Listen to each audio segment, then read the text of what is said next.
اہل حدیث ہے ہم، یہ عزم ہے ہمارا۔ میرا تعلق حیدرآباد شہر سے ہے اور وہاں میں اور میرے ماشاءاللہ 11 بھائی ہم بیک وقت الحمدللہ تعالی اللہ کے فضل و کرم سے مسلک اہل حدیث کو قبول کیا، اور اس کا سبب یہ بنا کہ میں خود کٹر دیوبندی تھا اور وہاں مولانا رب نواز صاحب کا شاگرد تھا اور ان سے ترجمہ و تفسیر پڑھا کرتا تھا۔ اسی دوران ہمارے علاقے میں ایک مسجد اہل حدیث تعمیر ہوئی جس پر بریلویوں نے حملہ کیا، امام مسجد کو زخمی کیا گیا، فائر وغیرہ کیے، پھر اس پر کیس وغیرہ بنا۔ باکیف یہ پورے علاقے میں بات کافی مشہور ہوئی۔ اسی ضمن میں ہم نے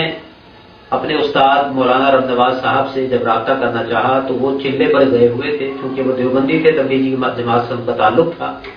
تو ان کی غیر موجودگی میں ان کے بیٹے سہیل صاحب جو کہ نئے نئے مفتی بن کر آئے تھے، ان سے ہم نے مسائل پر ڈسکس شروع کیا۔ مثلا ہم جب اہل الحدیث مسجد میں گئے تو وہاں انہوں نے ہمیں یہ دعوت دی کہ اصل دین کتاب و سنت ہے اور نماز کا جو طریقہ نبی علیہ الصلوۃ والسلام سے ملتا ہے اس طریقے پر دیوبندی اور حنفی نہیں۔ پھر انہوں نے اس میں مختلف مسائل کو بھی بیان کیا۔ مثال کے طور پر انہوں نے یہ کہا کہ آپ حنفی علماء سے پوچھیں کہ ان کے ہاں اگر کوئی شخص تشہد کی حالت میں بغیر کچھ پڑھے محض تشہد جتنی مقدار تک بیٹھ کر ہوا خارج کر دے تو اس کی نماز مکمل ہو جاتی ہے۔ ہم نے آ کر مفتی سہیل صاحب سے یہ ساری بات پوچھی تو انہوں نے کہا بالکل ہمارے نزدیک اس طرح نماز ہو جاتی ہے اور ہمارے فقہ کا یہ متفقہ فتویٰ ہے کہ تشہد کے بقدر بیٹھ کر اگر کوئی شخص ہوا کو خارج کر دیتا ہے اس کی نماز ہو جاتی ہے۔ اسی طرح پھر ہماری اور مسائل پر بھی ڈسکس ہوتی رہی، حتیٰ کہ رفع الیدین کا معاملہ بھی آیا، اور رفع الیدین سے متعلق بھی ہماری تمام باتوں کا جواب دیتے ہوئے انہوں نے بعض مضحکہ خیز قسم کی باتیں کہی۔ مثلا شریر گھوڑوں والی جو دم سے متعلق جو حدیث آتی ہے صحیح مسلم میں، اس حدیث کو پیش کر کے رفع الیدین کو رد کرنے کی کوشش کی۔ جب ہم نے اس پر امام مسلم رحمۃ اللہ علیہ کی کتاب میں اس روایت کا جو باب ہے وہ اور اس روایت کے ساتھ ہی دوسری روایت کا ذکر کیا جس میں التحیات کے باب میں اس روایت کو پیش کیا گیا تھا کہ اپنی رانوں پر ہاتھ رکھنے کا حکم اور اپنے بھائیوں کی طرف منہ موڑ کر سلام کر دینے کا نبی علیہ السلام کا فرمان اس حدیث کا صحیح محمل تھا۔ انہوں نے اس کا یوں رد کیا کہ نبی علیہ السلام نے شریر گھوڑوں کے متعلق فرمایا ہے اور یہ شریر گھوڑوں کی جو دمیں ہیں اسی طرح سے ہلتی ہیں جیسے معاذ اللہ تعالی رفع الیدین اہل الحدیث کیا کرتے ہیں۔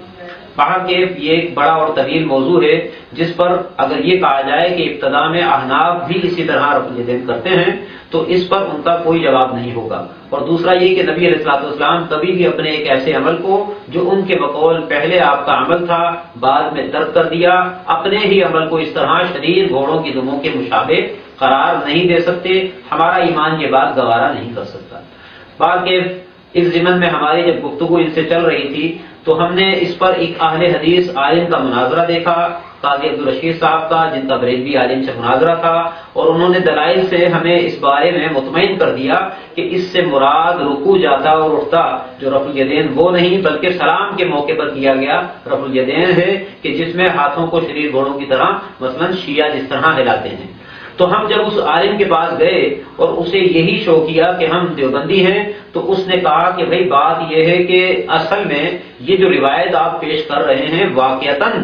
یہ رکوع کے اور رکوع سے اٹھتے وقت رفع الیدین سے منع پر دلیل نہیں ہے، بلکہ یہ روایت تو التحیات کے اندر تشہد کے اندر بیٹھ کر ہاتھوں کو ہلانے سے متعلق ہے۔ لیکن یہ جو لڑکے نئے نئے اہل حدیث ہو رہے ہوتے ہیں انہیں روکنے کے لیے یہ بہترین نسخہ ہے اور اس ذریعے سے ہم لوگوں کو رفع الیدین سے ہی نہیں بلکہ مسلک اہل حدیث سے بھی روک دیتے ہیں۔ بات یہ تو ابتدا تھی اور ہمیں تو یہی معلوم تھا کہ دیوبند اور اہل حدیث میں صرف مسائل نماز کا فرق ہے، لیکن جس وقت ہم اس میدان میں تحقیق کرتے چلے گئے اور کئی ماہ کی تحقیق کے بعد جب ہم نے مسلک اہل حدیث قبول کیا تو اس تحقیق میں ان کے بہت زیادہ ایسے عقائد جو کفر و شرک تک جا پہنچتے ہیں وہ بھی ہمارے سامنے آئے، اور بحمد اللہ تعالی ہم نے اللہ کے فضل و کرم سے مسلک اہل حدیث کو اختیار کیا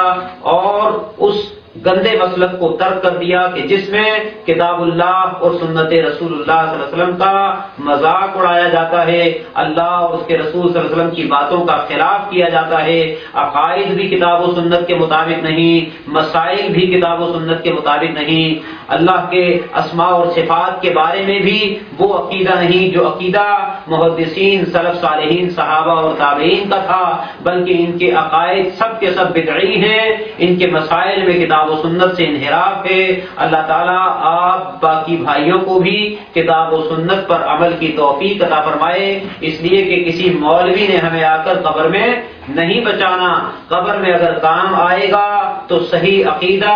صحیح عمل، کتاب و سنت پر عمل ہی اور کتاب و سنت کے مطابق اپنایا ہوا عقیدہ ہی وہ ہے کہ جس پر نجات ممکن ہے۔ اللہ ہم سب کو کتاب و سنت پر اس دنیا سے لے جائے اور اسی کے متعلق ہمارا خاتمہ ہو اور اسی پر ہمارا حشر ہو، اور اللہ رب العزت ان لوگوں کا ساتھ عطا فرمائے کہ جو اس پر عمل کرتے رہے۔ السلام علیکم ورحمۃ اللہ وبرکاتہ۔